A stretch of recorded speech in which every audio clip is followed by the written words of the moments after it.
Hello बच्चों, आज हम chapter number 1 historiography development in the West पढ़ने वाले हैं।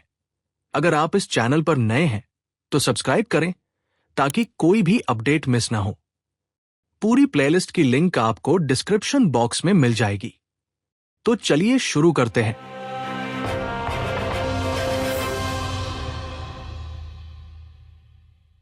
हिस्टोरिकल रिसर्च का मतलब होता है पास्ट का स्टडी करना ताकि हम समझ सकें क्या हुआ, कब हुआ और इवेंट्स एक दूसरे से कैसे कनेक्टेड हैं। हिस्ट्री का स्टडी एक ही बार में कंप्लीट नहीं होता। ये कंटिन्यूअस प्रोसेस होता है जो टाइम के साथ चलता रहता है। फिजिक्स, केमिस्ट्री और बायोलॉजी जैसे सब्जेक्ट्स में साइंटिस्ट लैबोरेटरी एक्सपेरिमेंट्स और ऑब्जर्वेशंस यूज करते हैं। इन एक्सपेरिमेंट्स की मदद से वो लॉज बनाते हैं जो हर समय और हर जगह ट्रू होते हैं। इन लॉज को बार बार टेस्ट भी किया जा सकता है। लेकिन हिस्ट्री अलग होता है। हिस्ट्री में हम एक्सपेरिमेंट्स नहीं कर सकते।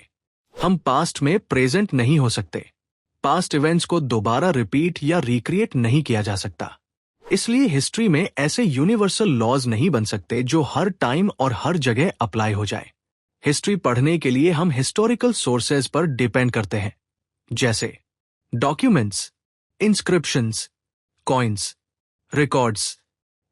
सबसे पहले एक एक्सपर्ट की जरूरत होती है जो हिस्टोरिकल डॉक्यूमेंट की लैंग्वेज और स्क्रिप्ट जानता हो और उसे पढ़कर उसका मीनिंग समझ सकता हो। एक्सपर्ट्स ये भी चेक करते हैं कि डॉक्यूमेंट ओरिजिनल और ऑथेंटिक है या नहीं। इसके लिए वो देखते हैं लेटर्स और हैंडराइटिंग का स्टाइल, ऑथर का लिखने का स्टाइल, पेपर का टाइप और एज, पेपर या डॉक्यूमेंट कब बना, ऑफिशियल स्टैम्प्स या सील्स। इसके बाद हिस्टोरियन डॉक्यूमेंट को ध्यान से स्टडी करता है और उसे दूसरे हिस्टोरिकल रेफरेंसेस से कंपेयर करता है ताकि पास्ट को सही तरीके से समझा जा सके। Other subjects that help in historical research. History को समझने में कई और सब्जेक्ट्स मदद करते हैं, जैसे आर्कियोलॉजी, पुराने अवशेषों का स्टडी, आर्काइवल साइंस यानी ओल्ड रिकॉर्ड्स का स्टडी, मैन्युस्क्रिप्टोलॉजी यानी हैंडरिटन टेक्स्ट का स्टडी, एपिग्राफी यानी इंस्क्रिप्शंस का स्टडी, लिंग्विस्टिक्स यानी लैंग्वेजेस का स्टडी, न्यूमिज्मैटिक्स यानी कॉइन्स का स्टडी, जेनेलॉजी यानी फैमिली हिस्ट्री और लिनिएज का स्टडी। ये सब सब्जेक्ट्स हिस्टोरियंस को हिस्टोरिकल इंफॉर्मेशन कलेक्ट करने, वेरीफाई करने और समझने में मदद करते हैं। Tradition of historiography. हम पहले ही हिस्टोरिकल रिसर्च मेथड के बारे में पढ़ चुके हैं, जैसे हिस्टोरिकल सोर्सेज को ध्यान से कैसे एग्जामिन किया जाता है और हिस्ट्री कैसे लिखी जाती है। हिस्ट्री को क्रिटिकल और सिस्टमैटिक तरीके से लिखने की प्रोसेस को हिस्टोरियोग्राफी कहते हैं। जो पर्सन हिस्ट्री को इस तरीके से लिखता है उसे हिस्टोरियन कहा जाता है। एक हिस्टोरियन पास्ट के हर एक इवेंट को अपनी राइटिंग में इंक्लूड नहीं कर सकता। वो कुछ इंपॉर्टेंट इवेंट सेलेक्ट करता है और उन्हें अपने कॉन्सेप्चुअल फ्रेमवर्क के बेस पर एक्सप्लेन करता है। कॉन्सेप्चुअल फ्रेमवर्क का मतलब होता है हिस्टोरियन के आइडियाज, उसका व्यू पॉइंट और हिस्ट्री को समझने का उसका तरीका। ये कॉन्सेप्चुअल फ्रेमवर्क डिसाइड करता है कौन से इवेंट्स इंक्लूड होंगे, इवेंट्स को कैसे एक्सप्लेन किया जाएगा और हिस्टोरियन का राइटिंग स्टाइल कैसा होगा। एंशिएंट सोसाइटीज में हिस्ट्री को लिखने की प्रॉपर और क्रिटिकल ट्रेडिशन एग्जिस्ट नहीं करती थी। लेकिन इसका यह मतलब बिल्कुल नहीं है कि एंशिएंट लोग पास्ट टाइम के कॉन्सेप्ट को नहीं समझते थे या अपने पास्ट के बारे में जानना नहीं चाहते थे। एंशिएंट लोगों को भी अपने एंसेस्टर्स, उनकी लाइफ, उनकी ब्रेवरी और अचीवमेंट्स की स्टोरीज नेक्स्ट जनरेशन तक पहुंचाने की जरूरत महसूस होती थी। इस पर्पस के लिए दुनिया भर की एंशिएंट कम्युनिटीज ने कई मेथड्स यूज किए, जैसे cave paintings, story telling, songs और बैलेड्स। मॉडर्न हिस्टोरियोग्राफी में ये सारे ट्रेडिशनल मेथड्स को इंपॉर्टेंट हिस्टोरिकल सोर्सेज माना जाता है। Modern historiography. मॉडर्न हिस्टोरियोग्राफी का मतलब होता है हिस्ट्री को मॉडर्न और साइंटिफिक तरीके से लिखना।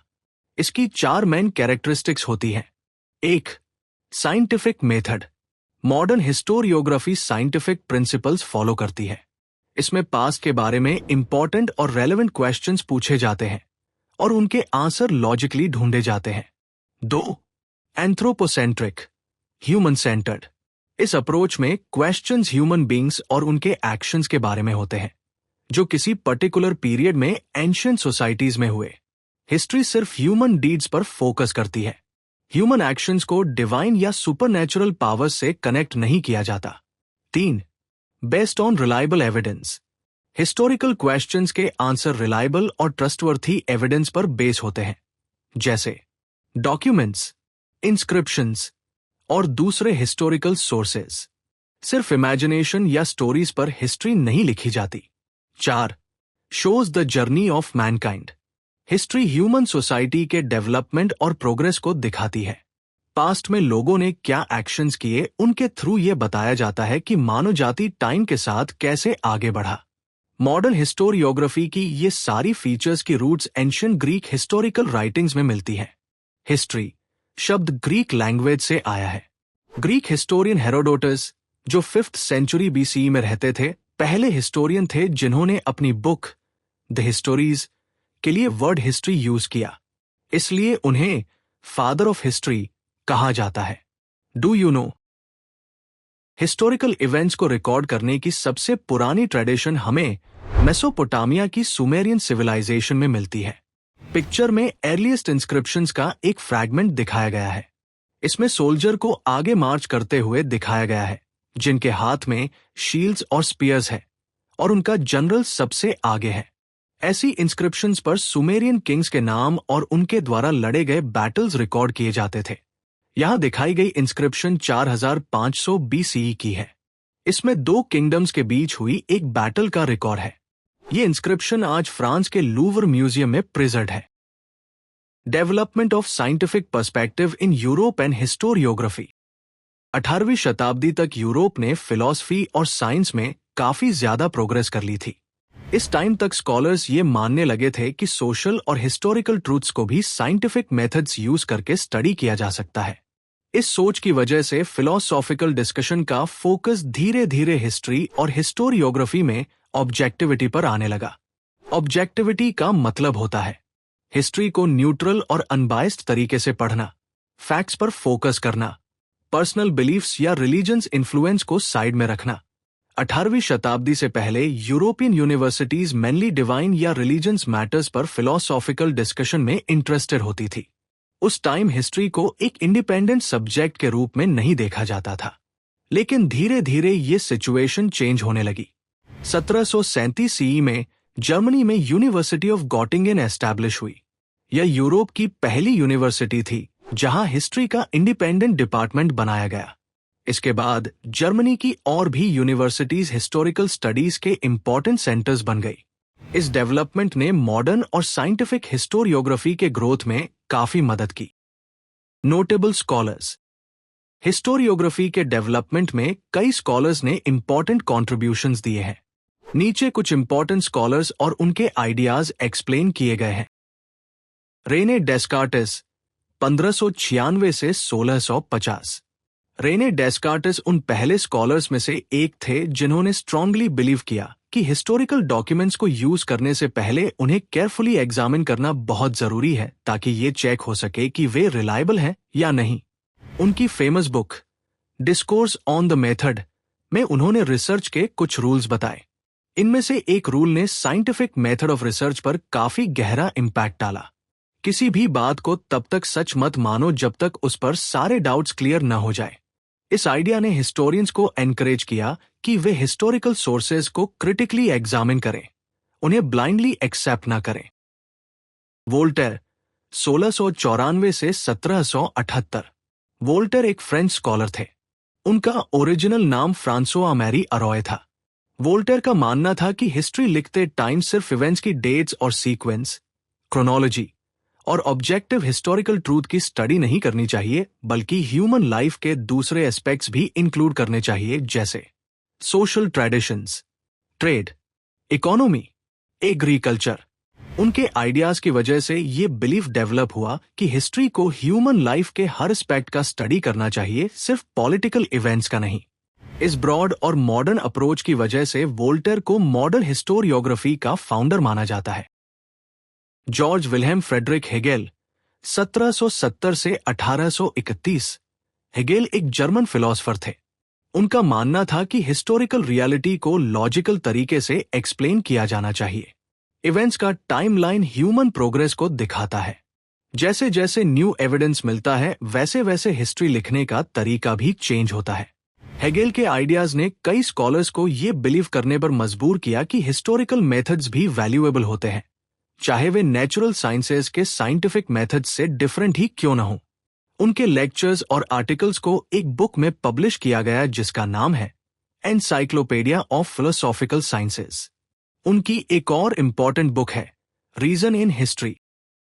हेगेल का आइडिया डायलेक्टिक्स। हेगेल के अकॉर्डिंग किसी भी इवेंट या आइडिया का ट्रू मीनिंग समझने के लिए हमें दो ओपोजिट आइडियाज को साथ में देखना पड़ता है। ह्यूमन माइंड तब तक किसी चीज को पूरी तरह नहीं समझ सकता जब तक वह दोनों साइड्स को न समझे। चीजों को ओपोजिट्स के थ्रू समझने के इस तरीके को डायलेक्टिक्स कहा जाता है। डायलेक्टिक्स मेथड में सबसे पहले एक आइडिया या थ्योरी आती है जिसे थेसिस कहते हैं, फिर उसका ओपोजिट आइडिया आता है जिसे एंटीथेसिस कहते हैं। दोनों आइडियाज पर लॉजिकल और केयरफुल डिस्कशन के बाद एक नया आइडिया बनता है जो दोनों के इंपॉर्टेंट पॉइंट्स को इंक्लूड करता है। इसे सिंथेसिस कहते हैं। लियोपोल्ड वॉन रांके 1795 से 1886।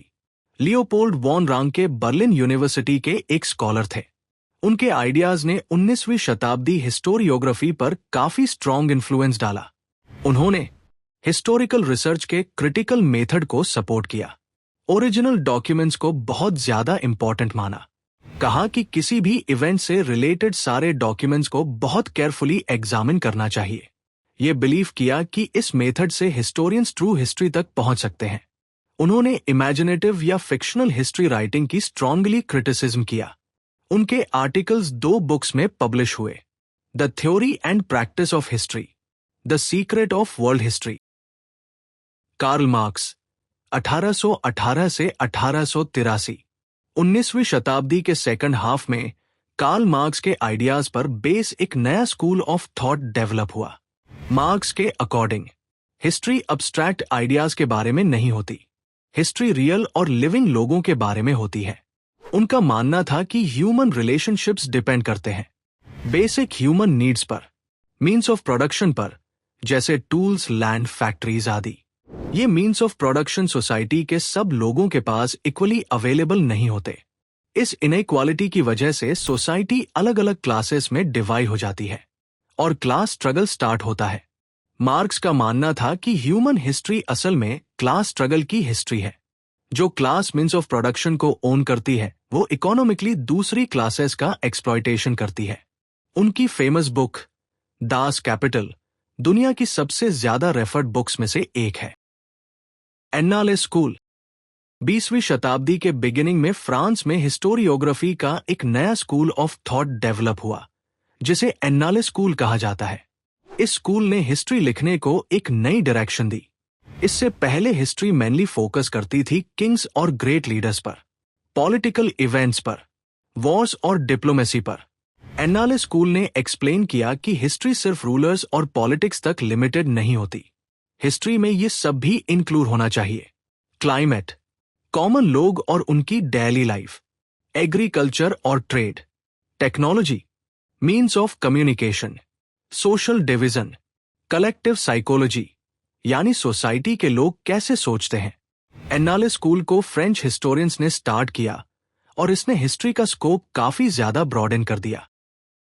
Feminist historiography. फेमिनिस्ट हिस्टोरियोग्राफी का मतलब होता है हिस्ट्री को वीमेन के पॉइंट ऑफ व्यू से दोबारा लिखना। फ्रेंच राइटर सिमोन दे बोवेर के आइडियाज ने फेमिनिज्म के बेसिक प्रिंसिपल्स को डेवलप करने में मदद की। फेमिनिस्ट हिस्टोरियोग्राफी ने हिस्ट्री में वीमेन को इंक्लूड करने पर जोर दिया, male dominated view of history को क्वेश्चन किया, हिस्टोरियंस को एनकरेज किया कि वे हिस्ट्री लिखने के ट्रेडिशनल तरीके पर रीथिंक करें। इस अप्रोच की वजह से हिस्टोरियंस ने वीमेन के लाइफ को डिटेल में स्टडी करना शुरू किया, जैसे वीमेन का एम्प्लॉयमेंट, ट्रेड यूनियंस में उनकी रोल, वीमेन वेलफेयर के लिए काम करने वाली इंस्टीट्यूशंस, वीमेन की फैमिली लाइफ। 1990 के बाद हिस्टोरिकल राइटिंग्स में वीमेन को एक इंडिपेंडेंट सोशल क्लास के रूप में दिखाया जाने लगा।